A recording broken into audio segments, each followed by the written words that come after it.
Salut à tous et bienvenue sur MLS Time, le podcast 100% MLS. On se retrouve aujourd'hui pour parler de l'actualité de MLS de cette semaine avant d'attaquer la présentation de la quatrième journée. Eh bien, sans plus attendre, c'est parti pour cet épisode.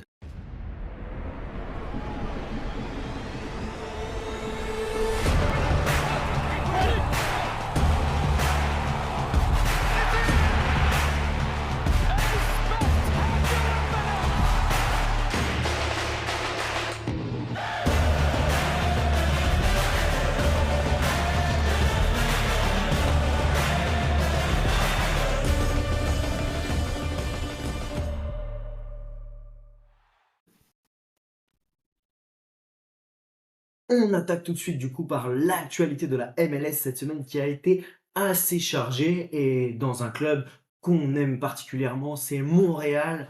Alors pour faire simple, dès la semaine dernière, Bryce Duke, où il y avait des rumeurs de transfert, a démenti en disant qu'il ne fallait pas se fier sur ce qui se dit sur Twitter et qu'il était bien du côté de Montréal. On a appris du coup cette semaine le départ de Jabang du côté de New Mexico United en USL. Et les dernières nouvelles sont que normalement Jalen Neal est toujours indisponible, tout comme Vrioni.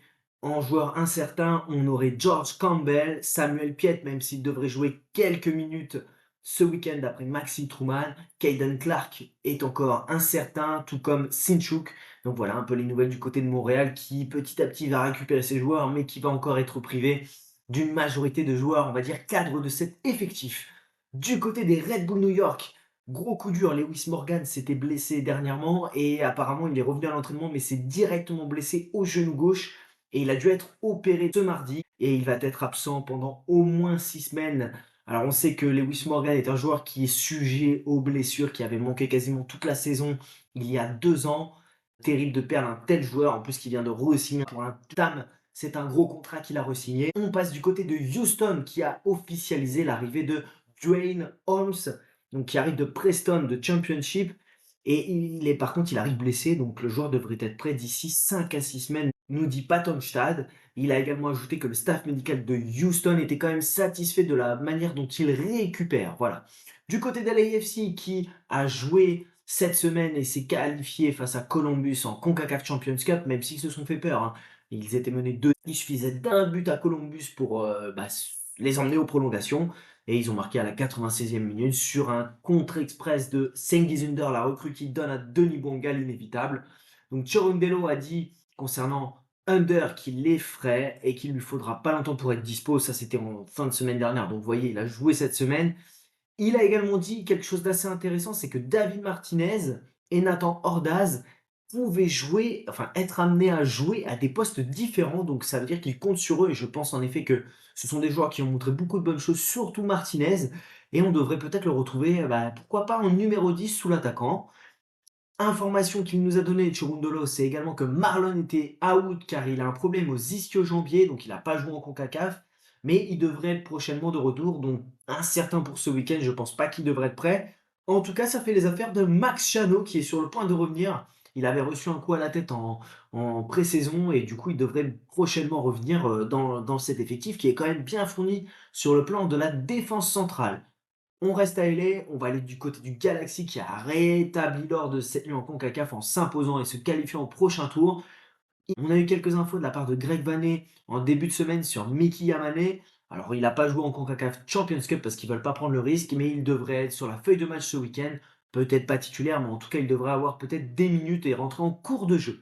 Seattle qui s'est fait éliminer de la CONCACAF Champions Cup, perdu Pedro de la Vega qui s'était blessé donc le week-end dernier. Et en plus de ça, ils ont perdu Paul Arriola qui vraisemblablement on attend l'officialisation, mais les dernières sources qui datent d'aujourd'hui, donc jeudi 13 mars, indiquent que ce serait une rupture des ligaments croisés. Donc énorme coup dur parce qu'ils vont perdre du coup Arriola pour la saison. Et Pedro de la Vega pour le moment est blessé, on ne sait pas pour combien de temps. Mais du coup, c'est les deux joueurs qui sont au même poste, donc ça fait les affaires d'un joueur que j'apprécie vraiment bien, c'est Paul Rosrock-Quigno, qui monte en puissance sur ce qui monte sur les derniers matchs, et il devrait vraisemblablement être titulaire ce week-end. Petite stat également du côté de Seattle, Jordan Morris avec son but de la semaine dernière, est devenu le meilleur buteur de l'histoire des Seattle Sounders. Vous savez, je suis pas vraiment fan du joueur, enfin c'est pas mon football, on va dire, c'est un peu un joueur très rustre, mais par contre, j'ai rien à dire sur le côté efficacité. C'est un joueur qui ne lâche jamais rien, donc voilà, bravo à Jordan Morris qui va accroître, je pense, son compteur but du côté des Sounders. En tout cas, c'est assez impressionnant, puisqu'il dépasse, je crois, la barre des plus de 80 buts du côté de Seattle.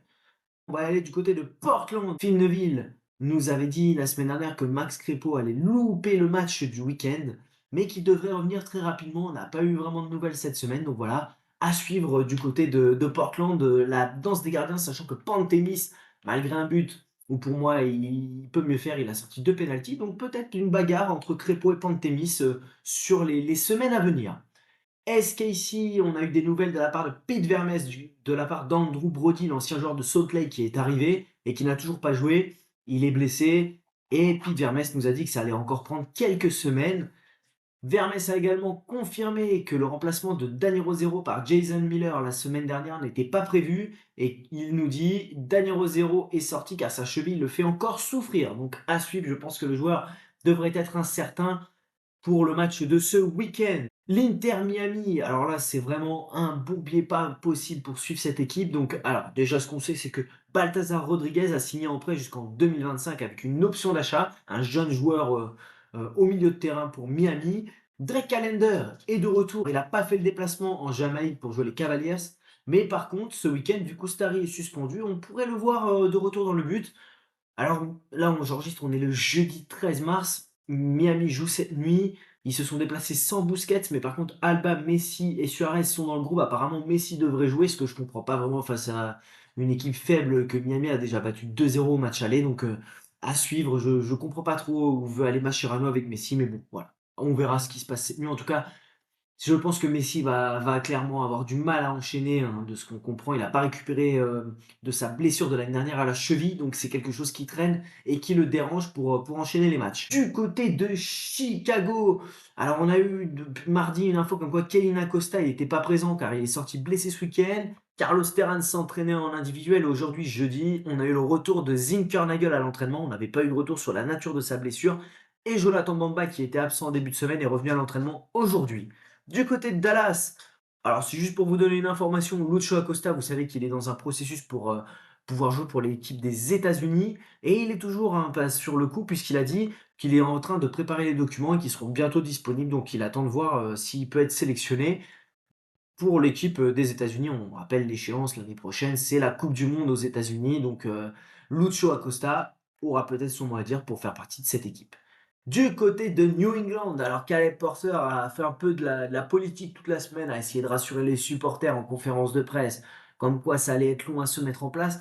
Ils ont perdu Campagna, donc c'est une tension aux ischio-jambiers qui va le tenir hors des terrains pendant à peu près 4 semaines.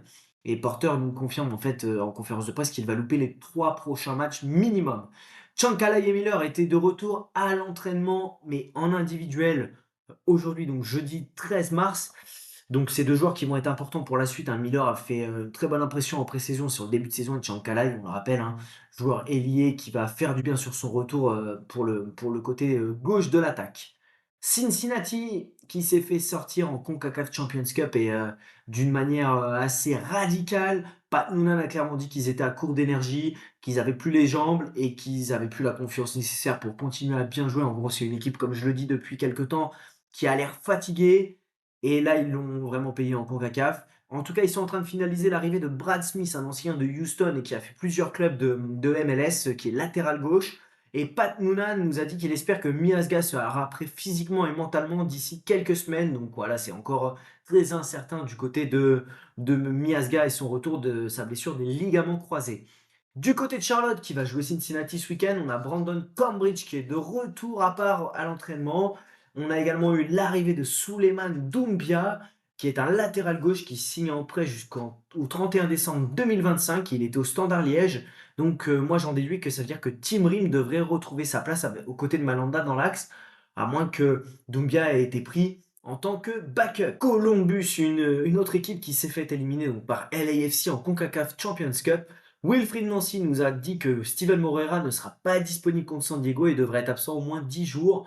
Et on le rappelle, hein, il a quitté le match, de cette, nuit face à LAFC, enfin le match dans la nuit de mardi à mercredi face à LAFC pour une blessure au quadriceps et Wilfried Nancy nous dit également que Rudy Camacho reste toujours indisponible et se remet d'une blessure à la cuisse. Du côté d'Atlanta, il y a eu une rumeur, qui est sortie de nulle part, il n'y a pas eu de suite comme quoi, Saint-Étienne serait sur Sabalo Bianidze pour à peu près 3 millions d'euros. Bon écoutez, affaire à suivre, mais ça me paraît un peu fou, il n'y a pas eu de suite. Emmanuel Latlas, qui est sorti la semaine dernière après un choc avec Brad Guzan, est en protocole commotion, ça dure au moins 5 jours de ce qu'on nous a dit, donc il va être vraiment day to day, comme ils disent les Américains, et ce sera une décision de match pour lui, pour voir si le protocole est levé face à Miami dans la nuit de dimanche à lundi. Brooks Lennon s'entraîne avec l'équipe enfin proche du retour, mais par contre on a Hernandez et Thiaré qui sont absents et toujours pas de retour. Ils ont la même blessure au quadriceps, on le sait, donc on n'a pas d'indication de retour pour eux. Eh bien écoutez, on a fait le tour pour les infos importantes de la semaine. Restez toujours branchés sur mon Twitter puisqu'on sait que les rapports de disponibilité tombent le vendredi entre 23h et 1h du matin.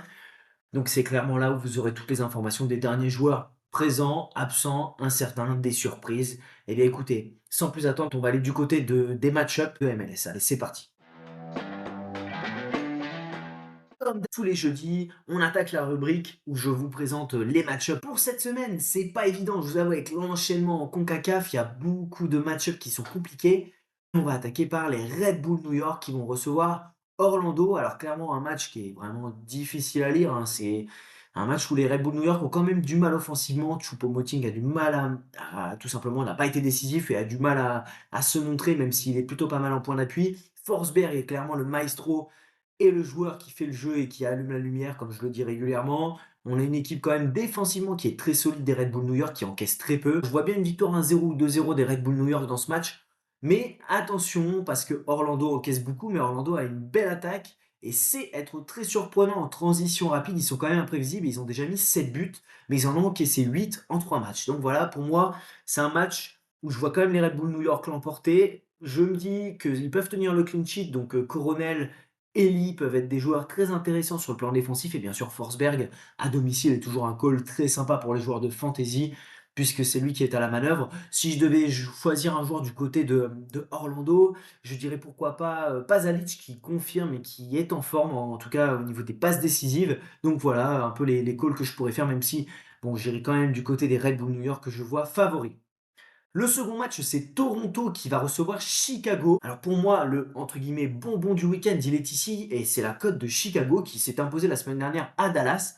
Alors certes, aujourd'hui c'est Toronto qui est à domicile, mais on est quand même sur une équipe qui est très faible dans pas mal de compartiments du jeu, surtout défensivement. Et Chicago, mine de rien, s'est rassuré avec une belle victoire à Dallas, même si je note qu'ils ont eu chaud parce qu'il y a eu un but refusé de Dallas et un penalty manqué à la dernière seconde de Moussa qui peut au final, ça se tient pas à grand chose, ça peut vite faire 3-3 et basculer sur un match nul. Mais voilà, ils se sont imposés à l'extérieur. Et pour moi, aller gagner à Dallas dans la conférence opposée, c'est plus compliqué que d'aller gagner à Toronto. Donc, mais par contre, c'est deux équipes qui marquent des buts. Donc, je vois bien les deux équipes marquer plus de 2,5 buts dans ce match. Si je devais citer des joueurs décisifs, je dirais Bamba qui est de retour à l'entraînement et Gutiérrez, Brian Gutiérrez qui devrait faire du bien.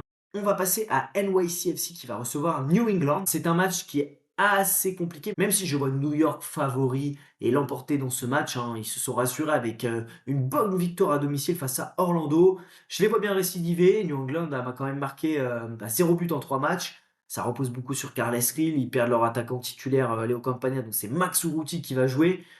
C'est vraiment une équipe qui se cherche, et même le coach a fait que de le dire cette semaine. Donc je vois bien New York l'emporter en marquant au moins 2 buts. Et un joueur décisif, je dirais Alfredo Morales. Et Matt Freese peut tenir le clean sheet dans ce match, vu que les Revs se déplacent et n'ont mis tout simplement aucun but depuis le début de saison. Donc stack défensif et Morales en attaque. Alfredo Morales, un très intéressant du côté de New York pour le fantasy et les parieurs. On va passer au match de SKC qui reçoit Minnesota. Alors pour moi, l'autre surprise à prendre, c'est aussi Minnesota. Alors je vois SKC quand même, où c'est à des cotes assez équilibrées, mais Minnesota, c'est une équipe qui est collectivement très rodée, qui ne lâche rien, qui a un Yeboah vraiment en forme. Kansas City, c'est 0 pointé en 3 matchs. C'est quand même une équipe qui joue, qui ne ferme pas le jeu, et c'est un peu ce qui leur fait défaut. Voilà pourquoi je vois Minnesota favori. Les joueurs décisifs, je dirais que Yeboah, l'inévitable, peut renverser n'importe quelle défense. Et Chapi Souleimanov, est assez intéressant du côté de SKC. C'est un joueur, qui fait, pas mal de points et qui a tapé le poteau encore le week-end dernier, même s'il provoque un penalty. C'est un joueur très intéressant dans sa percussion qui fait penser à Johnny Russell. On arrive à Dallas qui va recevoir l'équipe très en forme de Vancouver. Vancouver qui a joué dans la nuit de mercredi à jeudi, qui s'est qualifié. On a cherché un match nul 2-2 à Monterrey, hein.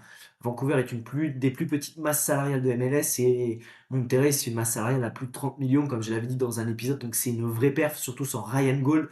Mais on voit que Sorensen a mis des principes de jeu en place, c'est vraiment très sympa à voir.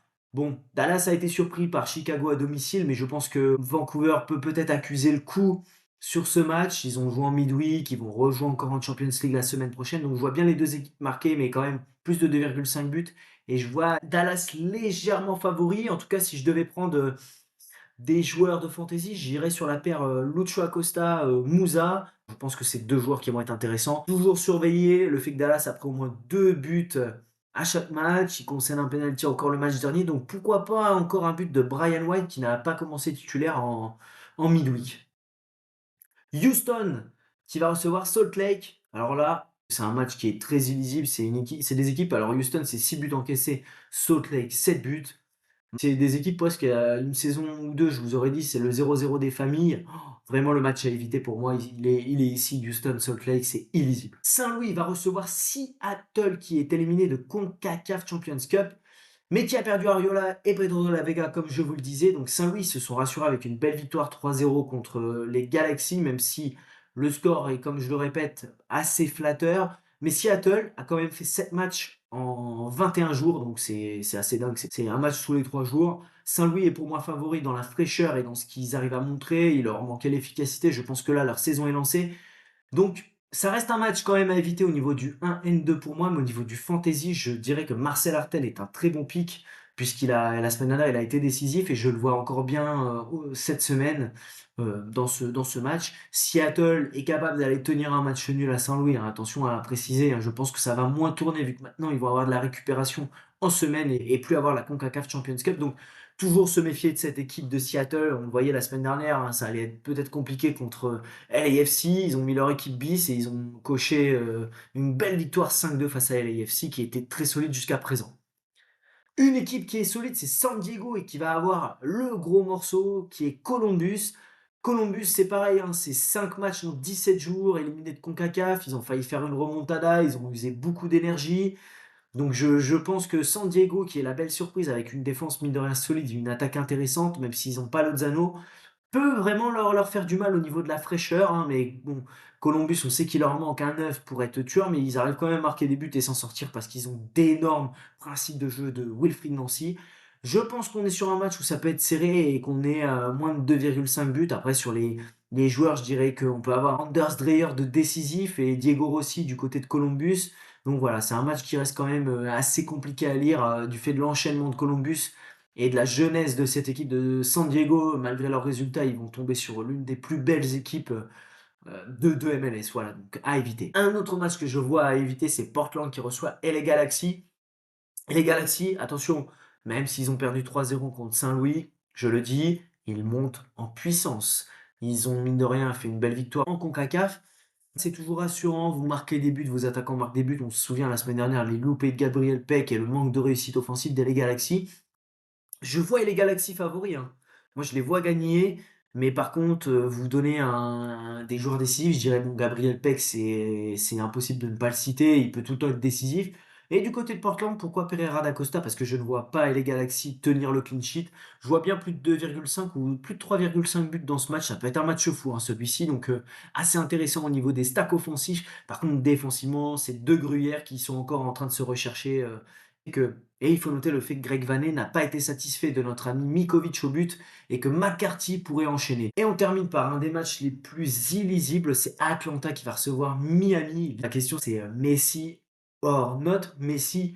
Alors ça va dépendre beaucoup, je pense, de si joue cette nuit. Je trouverais ça complètement fou, mais peut-être qu'il va jouer une demi-heure ou une mi-temps pour reprendre du rythme. En tout cas, Atlanta déçoit, Miami est solide et enchaîne ses matchs avec des victoires à l'expérience. Donc c'est un match-up qui est très intéressant, qui est à minuit, heure française, dans la nuit de dimanche à lundi. C'est vraiment difficile de juger, mais je pense qu'on va avoir des buts, hein. Les 2 équipes vont marquer au moins de 2,5. Mais par contre, aller me mouiller sur les joueurs décisifs, ça va dépendre si Messi, Suarez jouent et bah, la forme d'Almiron, et de Miranchuk du côté de Atlanta. Donc voilà, c'est un gros match avec, Miami qui va avoir 2 jours et demi de récupération, Atlanta qui se cherche encore un peu, donc j'éviterai vraiment ce match. On passe maintenant aux match-ups qui sont selon moi intéressants. Je démarrais avec Charlotte qui va recevoir Cincinnati. À l'accoutumée, je vous aurais dit que c'est un match illisible, qu'il faut pas du tout y aller. Mais Cincinnati, Pat Noonan l'a dit, ils sont carbo les mecs, ils vont avoir besoin de récupérer, je pense pendant quelques jours. Et Charlotte à domicile, c'est une équipe intransigeante qui vous impose son jeu, qui vous rentre dedans, qui est très solide. Donc je pense vraiment que Cincinnati, à la fois physiquement, mais ils vont aussi accuser le coup peut-être mentalement, parce que mine de rien, ils ont encaissé 3 buts en 10 minutes et se font un peu éliminer après avoir mené au score, hein. Ils avaient le score en main et ils prennent 3 buts en 10 minutes, ils sont craqués physiquement, donc je pense que ça peut encore tourner du côté de Cincinnati. Et Charlotte, je les vois favoris et l'emporter. Dans ce match, on se rappelle, hein, Cincinnati, la dernière fois où ils ont enchaîné comme ça, ils ont pris 4-1 à Philadelphie. Donc là, ils vont avoir une équipe qui est pour moi au-dessus de Philadelphie, malgré la bonne forme de Philadelphie qui est Charlotte. Donc le stack défensif de Charlotte, Kalinia Malanda, c'est très intéressant. Et Wilfried Zaha qui va être vraiment le joueur par qui tout passe, hein, de toute façon, et qui va sûrement prendre les pénaux et tout ce qui va passer. Un autre match intéressant, c'est Philly qui va recevoir Nashville. Philly, beaucoup de certitude, un jeu très en place, on connaît, hein, c'est une équipe qui a retrouvé ses principes malgré un changement de coach. Nashville monte en puissance, mais j'ai regardé, Philadelphie n'a jamais perdu à domicile contre Nashville depuis que Nashville existe. Donc voilà, Nashville, on sait qu'à l'extérieur, c'est aussi une équipe qui a du mal. Donc je vois Philadelphie l'emporter en marquant plus de 1,5 but. Et je les vois également capables de tenir le clean sheet. Donc, vous voyez, Blake, Wagner, Glesnes, Baribo, Gazdag. Je pense que le stack Philadelphie est intéressant. Et si je devais aller chercher un joueur du côté de Nashville, je dirais le jeune Takzet, qui est assez impressionnant. Moi, vous savez que c'est mon chouchou du côté de Nashville et je compte beaucoup sur lui sur les jeux fantasy. Un match que j'ai finalement mis dans les match-up intéressants, je n'étais pas parti pour, c'est LAFC qui reçoit Austin. Bon, je me dis qu'ils ont joué à Columbus, mais qu'ils se sont qualifiés. Ils ont quand même de la profondeur de banc. Austin, c'est une équipe qui a un jeu stéréotypé. LAFC, c'est très solide, même si, bon, attention à la fatigue. Donc, je vois quand même LAFC possiblement l'emporter avec un clean sheet, un 0 ou 2-0. Et les joueurs décisifs, je dirais, bah, la défense d'LA, Lloris et Bouanga, l'inévitable, qui est capable de vous renverser un match à n'importe quel moment. Austin, j'attends de voir, donc c'est pour ça que pour le moment, bah, ils déçoivent beaucoup, donc je pars vraiment sur un LAFC favori. Un autre match qui est très intéressant, c'est San Jose qui va recevoir Colorado.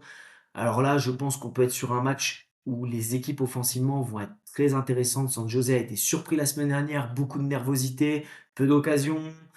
Chicho et Joseph ont eu du mal à se montrer, mais je pense que ça va réagir. Alors je vois bien les deux équipes marquer plus de 1,5 but, puisque Colorado est une équipe joueuse, mais attention, ils sont capables aussi de tenir un score. San Jose, je les vois bien marquer au moins 2 buts. Et si j'allais sur des joueurs, je dirais Espinoza, Mihailovic, le gardien de San José, Daniel, mais également Stephen, qui va être mis à contribution, et Rodriguez. Donc voilà un match qui va être quand même assez intéressant à suivre, un peu tard dans la nuit, mais je pense qu'on peut avoir des buts dans ce match, donc les stacks offensifs. Mais si demain on me dit ça a fait un match nul 0-0, je serais pas étonné parce que Colorado est capable de faire déjouer une équipe, et San José a montré que bah, ils pouvaient déjouer également comme des grands, comme la semaine dernière. Et on va terminer par le match-up le meilleur pour moi de cette journée, bien sûr, bah, c'est DC qui va recevoir Montréal. Montréal, pour moi, est une équipe en difficulté qui a montré d'énormes fébrilités la semaine dernière. On va pas se répéter, voilà, c'est une équipe qui manque de qualité. DC, c'est une équipe qui encaisse beaucoup, mais je les vois vraiment faire très très mal offensivement et pouvoir tenir le clean sheet à domicile. Donc, je vois bien DC marquer au moins 2 buts, avec bien sûr Benteke qui marque 1 ou 2 buts, ça ne me choquerait pas le doublé. Peglo décisif, il a fait un bon match la semaine dernière. Et clairement, je pense que DC est vraiment le meilleur match-up. Donc je les vois l'emporter en marquant au moins 2 buts et l'emporter dans ce match. Eh bien écoutez, on a fait le tour de cet épisode. Un grand merci à vous d'avoir écouté, comme je vous le répète, hein, attendez bien les rapports de disponibilité demain. Il y a encore des informations qui vont sortir certainement d'ici samedi. Et puis bah écoutez, c'est ce week-end, l'épisode avec Quentin Westberg va sortir samedi Deezer sur toutes les plateformes d'écoute, donc je vous invite à l'écouter. En tout cas, si vous aimez toujours le podcast, je vous invite à vous abonner, à liker, à commenter sur toutes les plateformes et je vous retrouve dès lundi pour un nouvel épisode et le débrief de la 4e journée sur MLS Time. Allez, à bientôt.